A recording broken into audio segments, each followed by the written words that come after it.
Hi friends, ಎಲ್ರಿಗೂ ನಮಸ್ತೆ. Vedic ಅಸ್ಟ್ರಾಲಜರ್ಗೆ ಸ್ವಾಗತ. ನಿಮಗೆ ಎಲ್ಲರೂ ಹೇಗಿದ್ದೀರಾ? ನಾನು ಚೆನ್ನಾಗಿದ್ದೀನಿ. ಐ ಹೋಪ್ ನೀವೆಲ್ಲರೂ ಚೆನ್ನಾಗಿದ್ದೀರಾ ಅಂತ ಅಂದ್ಕೊಂಡಿದ್ದೀನಿ ಫ್ರೆಂಡ್ಸ್. ಪ್ಲೀಸ್ ಫ್ರೆಂಡ್ಸ್, ಈ ವಿಡಿಯೋನ ಫಸ್ಟಿಂದ ಕೊನೆವರೆಗೂ ಸ್ಕಿಪ್ ಮಾಡಿದೆ ನೋಡಿ. ನಿಮ್ಗೆ ಇಷ್ಟ ಆದರೆ ಲೈಕ್ ಮಾಡಿ, ಶೇರ್ ಮಾಡಿ. ಹಾಗೆ ಹೊಸದಾಗಿ ನೋಡ್ತಾ ಇರೋರು ನಮ್ಮ ಚಾನಲ್ಗೆ ಸಬ್ಸ್ಕ್ರೈಬ್ ಮಾಡ್ಕೊಳ್ಳಿ. ಪಕ್ಕದಲ್ಲಿರೋ ಬೆಲ್ಲೈಕನ್ ಕ್ಲಿಕ್ ಮಾಡಿ. ನಾವು ಹಾಕೋ ಪ್ರತಿಯೊಂದು ವಿಡಿಯೋ ನೋಟಿಫಿಕೇಷನ್ಗೆ ಬರುತ್ತೆ, ತಕ್ಷಣ ನೋಡ್ಬೋದು.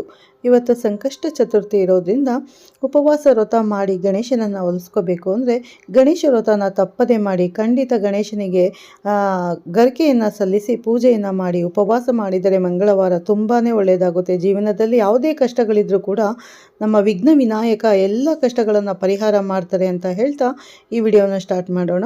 ಪ್ರತಿಯೊಬ್ಬರಿಗೂ ಒಳ್ಳೆಯದಾಗಲಿ, ಗಣೇಶ ಎಲ್ಲರಿಗೂ ಒಳ್ಳೇದು ಮಾಡಲಿ. ವಿಡಿಯೋ ಇಷ್ಟ ಆದರೆ ಓಂ ಗಣಪತಿಯೇ ನಮಃ ಅಥವಾ ಓಂ ಗಂ ಗಣಪತಿಯೇ ನಮಃ ಅಂತ ಒಂದು ಕಮೆಂಟ್ ಮಾಡಿ ಸ್ನೇಹಿತರೆ. ಮಕರ ರಾಶಿಯವರ ಗೋಲ್ಡನ್ ಟೈಮ್ ಅಥವಾ ಅವರ ಅಭಿವೃದ್ಧಿ ಆಗಲಿಕ್ಕೆ, ಅವರ ಜೀವನದಲ್ಲಿ ಒಂದು ಹಂತದಿಂದ ಮುಂದಿನ ಹಂತಕ್ಕೆ ಹೋಗಲಿಕ್ಕೆ ಬಹಳ ವಿಶೇಷವಾದಂತಹ ಸಂದರ್ಭ ಇದಾಗಿರುತ್ತೆ ಸ್ನೇಹಿತರೆ. ಖಂಡಿತವಾಗ್ಲೂ ನೀವು ಅಂದುಕೊಂಡ ಕೆಲಸ ಕಾರ್ಯಗಳೆಲ್ಲವೂ ಕೂಡ ನೆರವೇರಲಿಕ್ಕೆ ಗುರುಬಲ ಕೂಡ ಬರ್ತಾ ಇದೆ. ಇದರ ಕುರಿತಾಗಿ ಪೂರ್ಣ ಮಾಹಿತಿಯನ್ನು ತಿಳಿಸ್ಕೊಡ್ತಾ ಇದ್ದೇನೆ. ಮೇ 15ರವರೆಗೂ ಕೂಡ ಒಂದಷ್ಟು ಎಚ್ಚರಿಕೆಗಳನ್ನು ಈ ಒಂದು ರಾಶಿಯವರು ತೆಗೆದುಕೊಳ್ಳುವಂಥದ್ದು ಇರುತ್ತೆ. ಎಲ್ಲದರ ಕುರಿತಾಗಿ ಮಾತನಾಡೋಣ. ಹಾಗೆ ಮೊದಲನೇ ಸಾರಿ ನೀವಿನ್ನೂ ನಮ್ಮ ಚಾನಲ್ಗೆ ಸಬ್ಸ್ಕ್ರೈಬ್ ಮಾಡ್ಕೊಳ್ಳದೆ ನೋಡ್ತಾ ಇದ್ದರೆ ಈ ಕೂಡಲೇ ಮರಿಬೇಡಿ, ಸಬ್ಸ್ಕ್ರೈಬ್ ಮಾಡ್ಕೊಳ್ಳಿ. ಹಾಗೆ ಪಕ್ಕದಲ್ಲಿರೋ ಬೆಲ್ಲೈಕನ್ ಕೂಡ ಕ್ಲಿಕ್ ಮಾಡಿ. ಇದು ಮಕರ ರಾಶಿಯವರ ಮೇ ತಿಂಗಳ ಮಾಸ ಭವಿಷ್ಯ. ಕೆಲವೊಬ್ಬರ ಜೀವನದಲ್ಲಿ ರಾಜಯೋಗ ಇದ್ದರೂ ಕೂಡ ಸಾಮಾನ್ಯ ವ್ಯಕ್ತಿ ರೀತಿ ಜೀವನವನ್ನು ನಡೆಸ್ತಾ ಇರ್ತಾರೆ. ಇನ್ನು ಕೆಲವರ ಜೀವನದಲ್ಲಿ ಯಾವುದೇ ಯೋಗ ಇಲ್ಲದಿದ್ದರೂ ಕೂಡ ದಿನದಿಂದ ದಿನಕ್ಕೆ ಅಭಿವೃದ್ಧಿಯನ್ನು ಆಗ್ತಾರೆ. ಅದಕ್ಕೆ ಮೂಲ ಕಾರಣ, ನನಗೆ ಯಾವ ಕೆಲಸ ಮಾಡಿದರೆ ಅದೃಷ್ಟ ಬರುತ್ತೆ, ಯಾವುದು ನನ್ನ ಶುಭ ಸಂಖ್ಯೆ, ಯಾವುದು ನನ್ನ ಶುಭ ನಕ್ಷತ್ರ ಎಲ್ಲವನ್ನು ನೋಡಿಕೊಂಡು ಅವರು ಕೆಲಸವನ್ನು ಮಾಡ್ತಾ ಇರ್ತಾರೆ. ಆಗ ಮಾತ್ರ ಅವರು ಸಕ್ಸಸ್ ಆಗೋದಕ್ಕೆ ಸಾಧ್ಯ. ನೀವು ಕೂಡ ನಿಮಗೆ ಯಾವುದು ಅದೃಷ್ಟ ಕೊಡುತ್ತೋ ಅಂತ ತಿಳ್ಕೊಂಡು ಅದನ್ನು ನೇರವಾಗಿ ಫಾಲೋ ಮಾಡಿಕೊಂಡು ಬನ್ನಿ.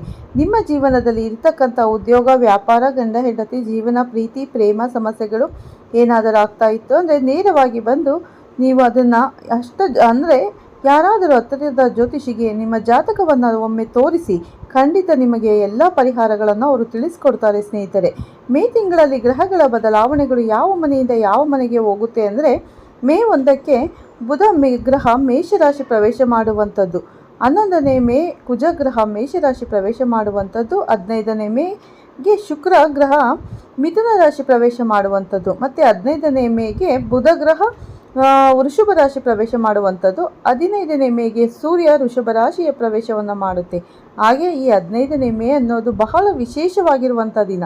ಮಿಥುನ, ವೃಷಭ ಈ ಎರಡೂ ರಾಶಿಗಳಿಗೂ ಕೂಡ ಮೊದಲನೆಯದಾಗಿ ಮಿಥುನಕ್ಕೆ ಶುಕ್ರ, ವೃಷಭಕ್ಕೆ ಬುಧ ಮತ್ತು ಸೂರ್ಯಗ್ರಹ ಬರುವಂಥದ್ದು. ಹಾಗೆ 26ನೇ ತಾರೀಕು ಮೇಗೆ ವೃಷಭ ರಾಶಿಯ ಪ್ರವೇಶವನ್ನು ಮಾಡ್ತಕ್ಕಂಥದ್ದು.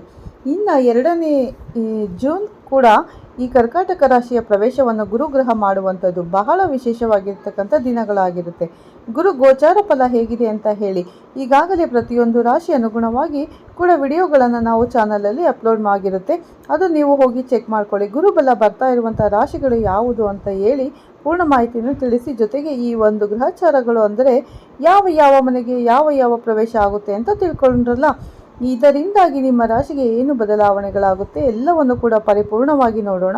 ಜೊತೆಲಿ ಬಹಳ ವಿಶೇಷವಾಗಿ ಬರುವಂಥದ್ದು ಏನಪ್ಪ ಅಂತಂದರೆ, ಬಹಳ ಜನ ಕೇಳ್ತಕ್ಕಂಥ ಪ್ರಶ್ನೆಗಳು ಏನಪ್ಪ ಅಂದರೆ, ಸ್ನೇಹಿತರೆ ನಮ್ಮ ಮನೆಗೆ ದೃಷ್ಟಿ ಆಗ್ತಾ ಇದೆ, ಸಿಕ್ಕಾಪಟ್ಟೆ ದೃಷ್ಟಿ ಆಗುತ್ತೆ, ಸಾಲ ಬಾಧೆ ಅನ್ನೋದು ನಮಗೆ ಜಾಸ್ತಿಯಾಗಿ ಕಾಡ್ತಾ ಇದೆ, ಮನೆಯಲ್ಲಿ ಪ್ರತಿನಿತ್ಯ ಗಲಾಟೆ ಆಗ್ತಾ ಇರುತ್ತೆ, ಅನಗತ್ಯವಾಗಿ ಯಾವುದೇ ಒಂದು ಸಣ್ಣ ವಿಚಾರ ಇದ್ದರೂ ಕೂಡ ದೊಡ್ಡ ವಿಚಾರವಾಗಿ ತೊಂದರೆಗಳಾಗ್ತಾ ಇರುತ್ತೆ, ಇದಕ್ಕೆಲ್ಲ ಪರಿಹಾರ ಏನು ಅಂತ ಹೇಳಿ ಬಹಳ ಜನ ಇದಕ್ಕೋಸ್ಕರನೇ ಅಪಾಯಿಂಟ್ಮೆಂಟ್ ಅಂದರೆ ತುಂಬ ಕಡೆ ಪ್ರಾಬ್ಲಮ್ಗಳು ಬರ್ತಾ ಇರೋದ್ರಿಂದ ಮಕರ ರಾಶಿಯವರು ಎಲ್ಲ ಕಡೆ ಎಲ್ಲ ಜ್ಯೋತಿಷಿಗೂ ವಿಚಾರಿಸ್ತಾನೆ ಇದ್ದಾರೆ. ಹಾಗಾಗಿ ಸ್ನೇಹಿತರೆ, ಏನೇ ಆಗಿದ್ರೂ ಕೂಡ ನೀವು ಒಂದು ಸಣ್ಣ ಪುಟ್ಟ ಕಾರಣಕ್ಕೋಸ್ಕರ ವಿಶೇಷವಾಗಿ ಈ ನಿಮ್ಮ ಗುರುಬಲ ಬರ್ತಾ ಇರೋದನ್ನು ಮಿಸ್ ಮಾಡ್ಕೋಬೇಡಿ. ಈಗ ನಿಮಗೆ ಒಳ್ಳೆ ಶುಭ ಫಲಗಳು ಸಿಗ್ತಾ ಹೋಗುತ್ತೆ ಇನ್ನು ಮುಂದೆ ಅಂತ ಹೇಳ್ಬೋದು. ಒಂದು ಚಿಕ್ಕ ಪುಟ್ಟ ಪರಿಹಾರಗಳನ್ನು ನೀವು ಮಾಡಿಕೊಂಡ್ರೆ ಖಂಡಿತ ಒಳ್ಳೆಯದಾಗುತ್ತೆ. ಮತ್ತು ಕುಟುಂಬದವರೇ ನಮಗೆ ಶತ್ರುಗಳಾಗಿ ಕಾಡ್ತಾ ಇರ್ತಾರೆ, ಅದಕ್ಕೆ ನಮ್ಮ ಮನೆಯಲ್ಲಿ ಆಗುವಂಥದ್ದು, ಹಾಗೆ ದುಡಿದಂಥ ದುಡ್ಡು ಕೈಯಲ್ಲಿ ಉಳಿಯದೇ ಇರುವಂಥದ್ದು, ಗಂಡ ಹೆಂಡತಿ ಜೀವನದಲ್ಲಿ ಜಗಳ ಕಲಹಗಳೆಲ್ಲವೂ ಕೂಡ ಆಗ್ತಾ ಇದೆ. ಸುಲಭವಾದಂಥ ಪರಿಹಾರವನ್ನು ತಾವೆಲ್ಲರೂ ಕೂಡ ಮಾಡ್ಕೋಬೇಕಾಗುತ್ತೆ. ಅದೇನಪ್ಪ ಅಂತಂದರೆ, ನಿಮ್ಮ ಮನೆಯ ಹೊರಗಡೆ ವಿಶೇಷವಾಗಿ ಈ ರೀತಿಯ ಕಲ್ಲುಗಳನ್ನು ನೇತು ಹಾಕಬೇಕಾಗುತ್ತೆ, ಅಥವಾ ರೀತಿ ಬ್ಲ್ಯಾಕ್ ಆ್ಯಂಡ್ ವೈಟ್ ಕಾಂಬಿನೇಷನ್ ಎಲ್ಲ ಆದರೂ ಹಾಕಬಹುದು. ಓಕೆ, ಇದೆ ನಮ್ಮ ಮನೆಯ ಹೊರಗಡೆ ನೀವು ನೇತು ಹಾಕಿದಾಗ ನಿಮ್ಮ ಮನೆ ಮೇಲೆ ಯಾರಾದರೂ ಕೆಟ್ಟ ದೃಷ್ಟಿ ಇಟ್ಟಿದ್ದಾರೆ ಎಂದಾಗ ಆ ದೃಷ್ಟಿ ದೋಷಗಳು ಮನೆ ಒಳಗಡೆ ಪ್ರವೇಶ ಮಾಡೋದಕ್ಕೆ ಈ ಕಲ್ಲುಗಳು ಬಿಡೋದಿಲ್ಲ. ಅಷ್ಟೇ ಅಲ್ಲದೆ ಮನೆಯ ಒಳಗಡೆ ವಿಶೇಷವಾಗಿ ಒಂದು ಯಂತ್ರವನ್ನು ನಿಮಗೆ ಸಿಗುತ್ತೆ ಸ್ನೇಹಿತರೆ. ಆ ಯಂತ್ರ ಕೂಡ ನೀವು ಮನೆ ಒಳಗಡೆ ಇಟ್ಕೊಂಡು ಪೂಜೆ ಮಾಡಬೇಕಾಗುತ್ತೆ. ನಿಮ್ಮ ಮನೆ ದೇವರ ಹೆಸರಲ್ಲಿ ನಿಮ್ಮ ರಾಶಿ ನಕ್ಷತ್ರಕ್ಕೆ ಅನುಗುಣವಾಗಿ ಆ ಯಂತ್ರಗಳನ್ನು ಮಾಡಿಸಿ ನಿಮಗೆ ಸಿಗುತ್ತೆ. ನೀವು ಇದನ್ನು ತಂದು ಮನೆಯಲ್ಲಿ ಕಟ್ಟಿದ್ರೆ ಮನೆಯಲ್ಲಿರೋ ಯಾವುದೇ ಕೆಟ್ಟ ದೋಷಗಳು ಕೂಡ ಪರಿಹಾರ ಆಗುತ್ತೆ. ಮತ್ತು ಸುಖ ಶಾಂತಿ ಸಮೃದ್ಧಿ ಆಗೋದು ಪ್ರತಿ ಮನೆಗೂ ಕೂಡ ಪ್ರಾಪ್ತಿಯಾಗುತ್ತೆ ಅನ್ನೋ ಉದ್ದೇಶಕ್ಕೆ ವಿಶೇಷವಾಗಿ ಪ್ರತಿನಿತ್ಯವೂ ಕೂಡ ನೀವು ಅಂದುಕೊಂಡ ಕೆಲಸ ಕಾರ್ಯಗಳಲ್ಲೂ ಕೂಡ ಸಹಕಾರ ಆಗಲಿಕ್ಕೆ ವಿಶೇಷವಾಗಿ ಕೆಲಸವನ್ನು ಮಾಡುತ್ತೆ. ನಿಮಗೆ ಶತ್ರುಗಳು ಎಷ್ಟೇ ಬಲಶಾಲಿಯಾಗಿದ್ದರೂ ಕೂಡ ಅವರನ್ನು ತಡೆಗಟ್ಟುವಂಥ ಸಾಮರ್ಥ್ಯ ವಿಶೇಷವಾದ ಕಲ್ಲು ಮತ್ತು ಯಂತ್ರಕ್ಕೆ ಇರುತ್ತೆ. 100% ವರ್ಕ್ ಆಗುತ್ತೆ. ಬಹಳ ಜನಕ್ಕೆ ಇದು ಗೊತ್ತಿರೋದಿಲ್ಲ. ಎಲ್ಲರೂ ಕೂಡ ಈ ಕೂಡಲೇ ತಿಳ್ಕೊಳ್ಳಿ. ರಿಸಲ್ಟನ್ನು ನೀವೇ ಚೆಕ್ ಮಾಡ್ಕೊಳ್ಳಿ ಸ್ನೇಹಿತರೆ, ಖಂಡಿತ ಒಳ್ಳೆಯದಾಗುತ್ತೆ. ವಿಶೇಷವಾಗಿ ಒಂದು ಪರಿಹಾರವನ್ನು ತಾವೆಲ್ಲರೂ ಕೂಡ ಮಾಡ್ಕೊಳ್ಳಿ ಅಂತ ಹೇಳ್ತಾ, ಮಕರ ರಾಶಿಯವರು ರಾಹು 2ನೇ ಮನೆಯಲ್ಲಿದ್ದು ಧನಸ್ಥಾನ ಅಂದರೆ ರಾಹುವಿನ ಸಂಚಾರದಿಂದಾಗಿ ಒಂದಷ್ಟು ದುಡ್ಡು ಕಾಸಿನ ಒಳಹರಿವು ಚೆನ್ನಾಗಾಗುತ್ತೆ. ಹಾಗೂ ಒಂದು ಸ್ವಲ್ಪ ಸ್ಥಿರತೆ ಅನ್ನೋದು ಇರೋದಿಲ್ಲ. ಒಂದು ದಿನ 1 ಲಕ್ಷ ಹೊಡೆದ್ರೆ ಇನ್ನೊಂದು ದಿವಸ 1 ರೂಪಾಯಿನೂ ಇಲ್ಲದೆ ಇರೋ ಪರಿಸ್ಥಿತಿಗಳು ಕೂಡ ಬರುವಂಥದ್ದು.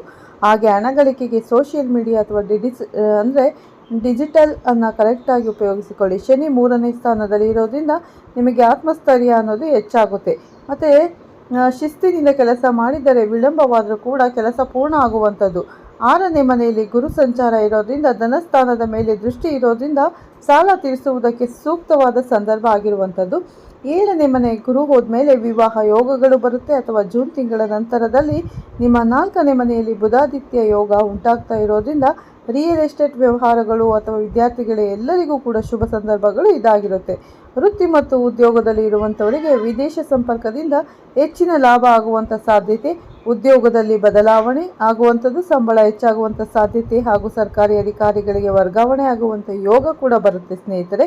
ಬಿಸ್ನೆಸ್ ಐಡಿಯಾದಲ್ಲಿ ಒಂದು ಹೊಸ ರೀತಿಯಾದಂಥ ಒಂದು ಕೆಲಸ ಕಾರ್ಯಗಳ ಮೇಲೆ ನಿಮ್ಮ ಮನಸ್ಸು ಹೋಗಬೇಕು. ಕುಟುಂಬ ಮತ್ತು ಸಂಬಂಧಗಳ ಮೇಲೆ ಸಣ್ಣ ಪುಟ್ಟ ಸಂಘರ್ಷಗಳಾದರೂ ಕೂಡ ಈಗಲೇ ಇರುವಂಥ ಒಂದಷ್ಟು ಅಡೆತಡೆಗಳು ಮೆಟ್ಟಿ 15ನೇ ತಾರೀಕು ಮೇಲೆ ಶುಭ ಆಗುತ್ತೆ ಸ್ನೇಹಿತರೆ.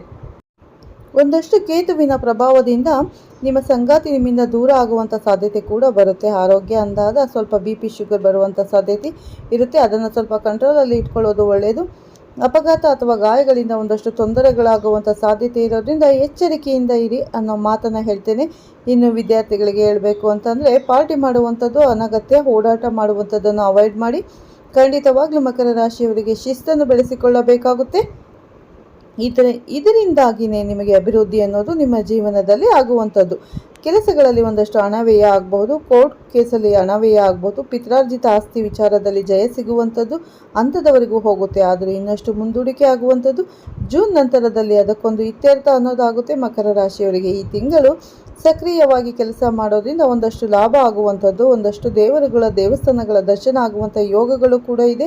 ಈ ಮಾಸದಲ್ಲಿ ಬರುತ್ತೆ. ನೀವು ಅಂದ್ಕೊಂಡಿರೋ ಕೆಲಸ ಕಾರ್ಯಗಳೆಲ್ಲವೂ ಕೂಡ ಭಗವಂತ ನಿಮಗೆ ನೀಡಿ ಅಷ್ಟೈಶ್ವರ್ಯಗಳನ್ನು ಪ್ರಾಪ್ತಿ ಮಾಡಲಿ ಅನ್ನೋ ಪ್ರಾರ್ಥನೆಯನ್ನು ಮಾಡ್ತಾ ನಾನು ಕೂಡ ಆ ದೇವರಲ್ಲಿ ಪ್ರಾರ್ಥನೆಯನ್ನು ಮಾಡ್ತೀನಿ ಸ್ನೇಹಿತರೆ. ನೋಡೋದ್ರಲ್ಲ ಈ ಮಾಸದಲ್ಲಿ ಯಾವ ರೀತಿ ಫಲಗಳು ಇದೆ, ಮಾರ್ಚ್ ಅಂದರೆ ಮೇನಲ್ಲಿ ಮತ್ತು ಯಾವ ಗಂಡಾಂತರವಿದೆ, ಹೇಗೆ ಎಚ್ಚರಿಕೆಯನ್ನು ವಹಿಸಬೇಕು ಅನ್ನೋ ಮಾಹಿತಿಯನ್ನು ತಿಳಿಸ್ಕೊಟ್ಟಿದ್ದೇನೆ. ಈ ಮಾಹಿತಿ ನಿಮಗೆಲ್ಲರಿಗೂ ಇಷ್ಟ ಆಗಿದೆ ಅಂತ ಅನ್ಕೋತೀನಿ. ಮಕರ ರಾಶಿಯವರ ಈ ವಿಡಿಯೋನ ಎಲ್ಲ ಸ್ಕಿಪ್ ಮಾಡದೆ ಪೂರ್ತಿಯಾಗಿ ನೋಡಿ. ಮಕರ ರಾಶಿ ಸ್ನೇಹಿತರಿಗೆ, ಸಂಬಂಧಿಕರಿಗೆ ವಿಡಿಯೋನ ತಪ್ಪದೇ ಶೇರ್ ಮಾಡಿ ಸ್ನೇಹಿತರೆ, ಅವ್ರಿಗೂ ಕೂಡ ವಿಷಯ ತಿಳಿಯಲಿ. ಪ್ರತಿಯೊಬ್ಬರೂ ಕೂಡ ಎಚ್ಚರಿಕೆಯನ್ನು ವಹಿಸಲಿ ಅಂತ ಹೇಳ್ತಾ ವಿಡಿಯೋನ ಎಂಡ್ ಮಾಡ್ತೀವಿ. ಹೊಸದಾಗಿ ನೋಡ್ತಾ ಇರೋರು ನಮ್ಮ ಚಾನಲ್ಗೆ ಸಬ್ಸ್ಕ್ರೈಬ್ ಆಗಿ ಪಕ್ಕದಲ್ಲಿರೋ ಬೆಲ್ ಐಕನ್ ಕ್ಲಿಕ್ ಮಾಡಿ. ನಾವು ಹಾಕೋ ಪ್ರತಿಯೊಂದು ವಿಡಿಯೋ ನೋಟಿಫಿಕೇಷನ್ಗೆ ಬರುತ್ತೆ, ತಕ್ಷಣ ನೋಡ್ಬೋದು ಸ್ನೇಹಿತರೆ. ಮತ್ತೆ ಸಿಗ್ತೀನಿ ನಿಮಗೆ ಉತ್ತಮ ರಾಶಿ ಭವಿಷ್ಯದೊಂದಿಗೆ ಅಂತ ಹೇಳ್ತಾ ಈ ವಿಡಿಯೋನ ಎಂಡ್ ಮಾಡ್ತೀನಿ. ಅಲ್ಲಿವರೆಗೂ ದೇವರು ಎಲ್ಲರಿಗೂ ಒಳ್ಳೇದು ಮಾಡಲಿ ಅಂತ ದೇವರಲ್ಲಿ ಪ್ರಾರ್ಥನೆ ಮಾಡ್ತೀನಿ ಸ್ನೇಹಿತರೆ.